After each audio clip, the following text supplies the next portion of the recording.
अलाई दरवाज़ा का निर्माण किस सुल्तान ने करवाया था? तो अलाउद्दीन खिलजी ने। अलाई दरवाज़ा का जो निर्माण था किस सुल्तान ने करवाया? तो अलाउद्दीन खिलजी ने। कुतुबुद्दीन ऐबक की राजधानी कहाँ थी? तो लाहौर थी। कुतुबुद्दीन ऐबक की राजधानी कहाँ थी? लाहौर थी। अलाउद्दीन खिलजी के प्रसिद्ध सेनापतियों में किसकी मंगोलों के विरुद्ध लड़ते हुए मृत्यु हो गई थी? तो जफर का। अलाउद्दीन खिलजी की कौन सा सेनापति था जिसके मंगोलों के विरुद्ध लड़ते हुए मृत्यु हो गई थी? तो जफर का।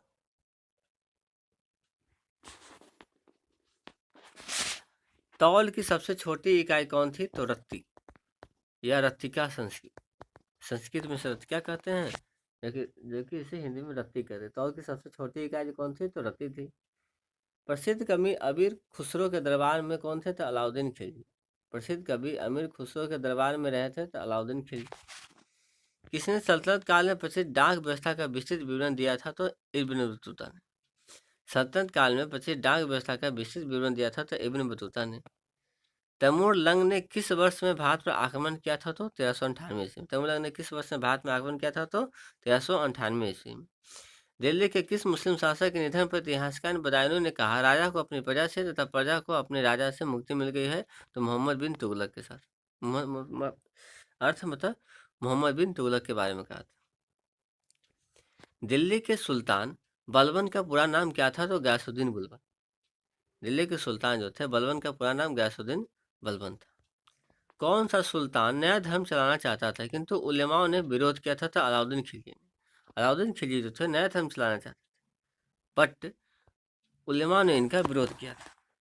दिल्ली में कौन सा ऐतिहासिक स्मारक भारतीय तथा फारसी वास्तुकला शैली का उदाहरण है? हुमायूं का मकबरा। हुमायूं का मकबरा जो है भारतीय और भारत तथा फारसी वास्तुकला का नमूना है।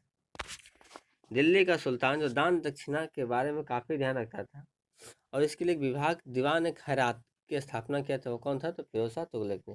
बाग का भी निर्माण करवाया था? तो फिरोज शाह तुगलक ने ही। सबसे अधिक दास इसी के शासनकाल में थे। किस संगीत वाद को हिंदू मुस्लिम गान वादों का सबसे श्रेष्ठ मिश्रण माना गया? सितार को। किस संगीत वाद को हिंदू मुस्लिम गान वादों का सबसे श्रेष्ठ मिश्रण माना गया? तो सितार। नई फारसी काव्य शैली सबक ए हिंदी अथवा हिंदुस्तानी शैली के जन्मदाता कौन थे? तो अमीर खुसरो थे। सबक ए हिंदी अथवा हिंदुस्तानी शैली के जन्मदाता कौन थे? तो अमीर खुसरो। अनुकूल परिस्थितियां मौजूद होने के बावजूद गुलाम वंश के शासक भारत में अपने समाज का विस्तार नहीं कर पाए थे। इसका मुख्य कारण था कि मंगोलों के आक्रमण का भय था। मंगोल के आक्रमण के भय के कारण ही गुलाम वंश के जो शासक थे वो साम्राज्य का विस्तार नहीं कर पाए थे। तुगलकनामा के रचनाकार का नाम क्या है? अमीर खुसरो। तुगलकनामा के रचनाकार का नाम है अमीर खुसरो। भारत में मोहम्मद गौरी ने किसको प्रथम अक्ता प्रदान किया था? तो कुतुबुद्दीन ऐबक। भारत में मोहम्मद गौरी ने किसको प्रथम अक्ता प्रदान किया था? तो कुतुबुद्दीन ऐबक को। किस सुल्तान के काल में खालिसा भूमि अधिक पैमाने पर विकसित हुई थी? तो अलाउद्दीन खिलजी। अलाउद्दीन खिलजी थे तो उसके शासन काल में सबसे ज़्यादा जो खालसा भूमि की विकास हुआ था। सल्तनत काल के सिक्के टका, सस्गनी एवं जीतल किन धातुओं के बने थे? तो टका चांदी के बने थे, सस्गनी भी चांदी के ही बने थे और जीतल जो थे तांबा के बने थे। अमीर कोही नामक एक नया विभाग किस सुल्तान के द्वारा शुरू किया गया था? तो मोहम्मद बिन तुगलक। अमीर कोही नामक एक नया विभाग किस सुल्तान के द्वारा शुरू किया गया था? तो मोहम्मद बिन तुगलक। अमीर खुसरो ने किसके विकास में अग्रगामी की भूमिका निभाई थी? तो खरी बोली। अमीर खुसरो का संबंध जो है किससे है? तो खरी बोली से। तैमूर लंग ने किसके शासनकाल में भारत पर आक्रमण किया था? तो नसीरुद्दीन मोहम्मद तुगलक के शासनकाल में। तैमूर लंग ने किसके शासनकाल में भारत पर आक्रमण किया था? तो नसीरुद्दीन महमूद तुगलक के शासनकाल। भारत में पोलो खेल का प्रचलन किया था तुर्कों ने। भारत में पोलो खेल जो है उसका प्रचलन किसने किया था? तो तुर्कों ने किया था। किसने एक तरफ संस्कृत मुद्रालय के साथ चांदी के सिक्के निर्गत किए थे? तो मोहम्मद गजनवी ने। मोहम्मद गजनवी जो थे वह एक तरफ संस्कृत मुद्रालय के साथ चांदी के सिक्के निर्गत किए थे।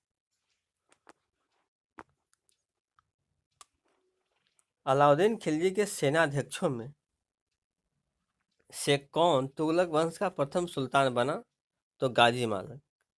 अलाउद्दीन खिलजी के सेनाध्यक्षों में जो है कौन जो है तुगलक वंश का प्रथम सुल्तान बना था? तो गाजी मालिक बने थे।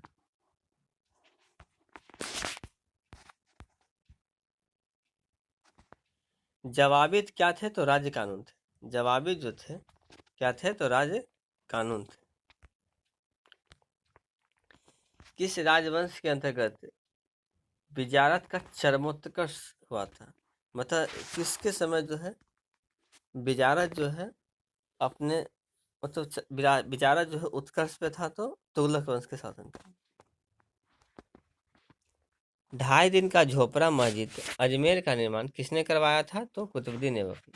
2.5 दिन का झोपड़ा मस्जिद अजमेर का निर्माण किसने करवाया था? तो कुतुबुद्दीन ऐबक ने।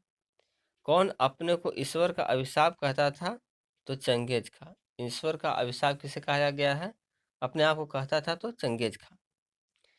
दिल्ली सल्तनत का पहला सुल्तान कौन था जिसने दोआब के आर्थिक महत्व को समझा था? इल्तुतमिश। दिल्ली सल्तनत का पहला सुल्तान कौन था जिसने दोआब के आर्थिक महत्व को समझा था? तो इल्तुतमिश।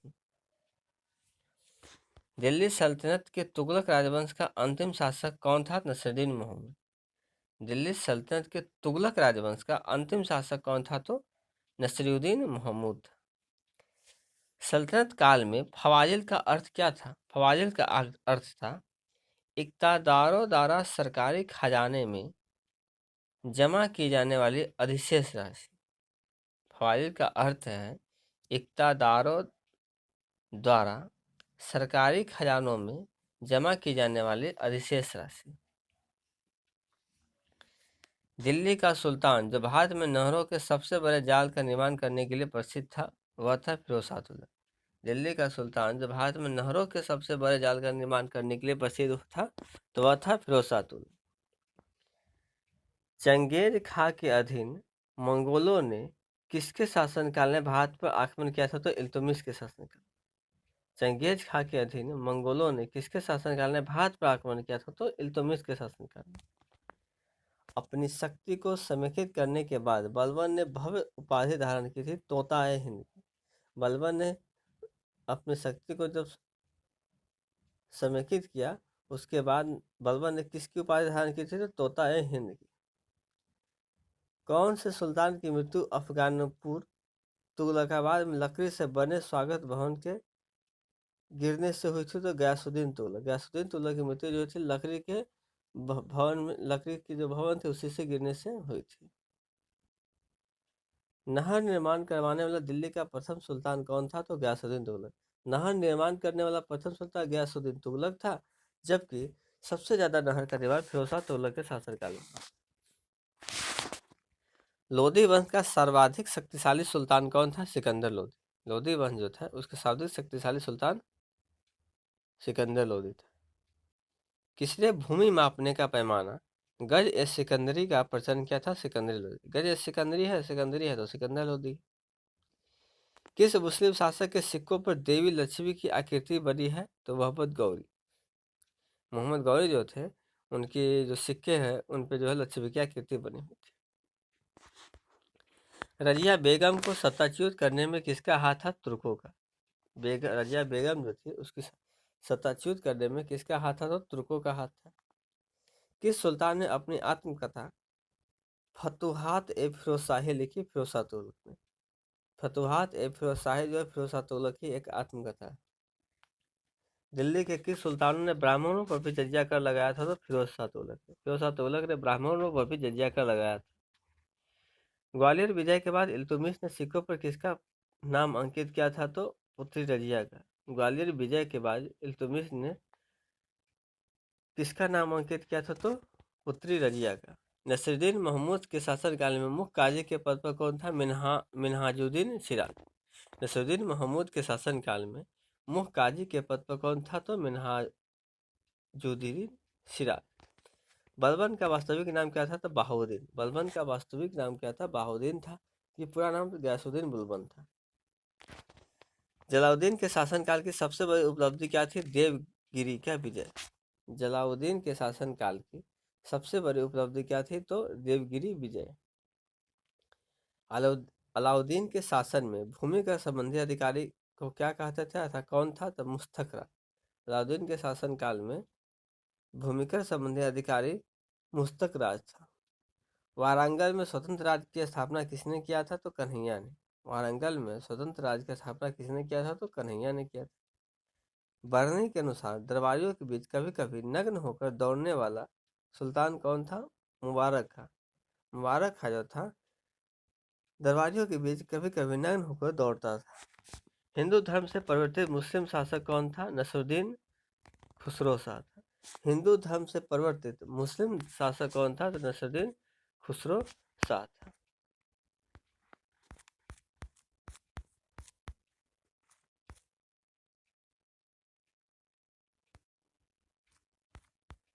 नसरुद्दीन खुसरो शाह ने कौन सी उपाधि धारण की थी? तो पैगंबर का सेनापति। नसरुद्दीन खुसरो शाह ने किसकी उपाधि धारण की थी? तो पैगंबर का सेनापति की उपाधि धारण की थी। दिल्ली का प्रथम अफगान शासक कौन था? बहलोल लोदी। दिल्ली का प्रथम अफगान शासक कौन था? अफगान शासक जो था बहलोल लोदी था। एकता प्रथा की शुरुआत किसने की थी? इल्तुतमिश। एकता प्रथा की शुरुआत किसने की थी? इल्तुतमिश ने की थी। कुतुबुद्दीन ऐबक ने अपनी राजधानी कहाँ बनाई थी? लाहौर में। लाहौर में कुतुबुद्दीन ऐबक ने अपनी राजधानी बनाई थी। महमूद गजनवी ने थानेश्वर पर कब आक्रमण किया था? तो 1014 ईस्वी में। मोहम्मद गजनवी ने थानेश्वर पर आक्रमण किया था 1014 ईस्वी। मोहम्मद गौरी द्वारा चलाए गए सिक्के को क्या कहा जाता था? तो देहली वाला सिक्का।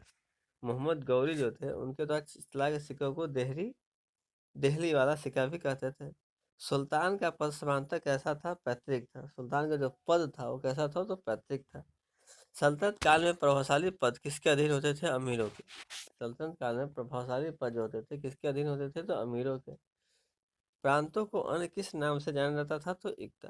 प्रांतों जो थे उसको किस नाम से जाना जाता था? तो इक्ता के नाम से जाना जाता था। सल्तनत कालीन शब्दावली के अनुसार सुल्तान के कर्मचारियों को दी गई भूमि क्या कहलाती थी? इबला। सल्तनत कालीन शब्दावली के अनुसार सुल्तान जो है जो अपने कर्मचारियों को जो भूमि देता था उसे क्या कहते थे? इबलाक कहते थे। धर्मोपदेश के लिए क्या शब्द प्रयोग होता था? तजकीर। तजकीर जो है धर्मोपदेश के लिए प्रयोग होता था। शरीयत के आधार पर किसी समस्या के समाधान का निर्णय क्या कहलाता था? फतवा। आज हम लोग जानते हैं कि फतवा जारी किया गया था। फतवा का मतलब होता है कि शरीयत के आधार पर ही किसी समस्या का समाधान का निर्णय कहलाता है। प्रांतों में सुल्तान का प्रतिनिधि कौन था? वली। प्रांतों में सुल्तान का प्रतिनिधि कौन था? Wali. Thank you for watching this video.